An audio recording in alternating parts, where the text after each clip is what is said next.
এই হচ্ছে পানিহাটি ইস্কন মন্দির।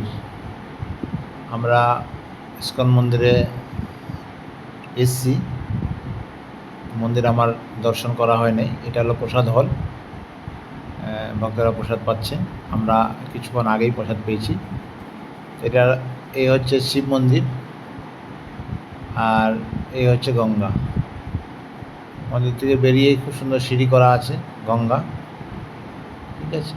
গঙ্গায় আমরা স্নান করলাম, স্নান টান করে প্রসাদ পেলাম, ভোগারতি কীর্তন করলাম। এটা হচ্ছে গঙ্গা,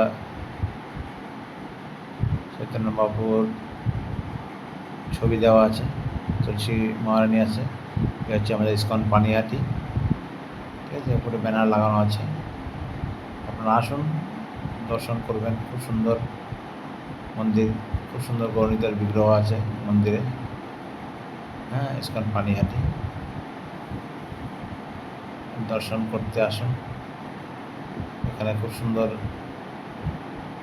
কিছুদিন পরেই পানিহাটি দধিচেরা মহোৎসব আছে, আপনারা আসেন। এই হচ্ছে সিঁড়ি, গঙ্গার থেকে ওঠার সিঁড়ি, একদম গঙ্গা অবধি সিঁড়ি করা আছে। খুব সুন্দর পরিবেশটা, খুব সুন্দর, গঙ্গার হাওয়া খুব সুন্দর বইছে। আপনারা আসুন, দর্শন করুন।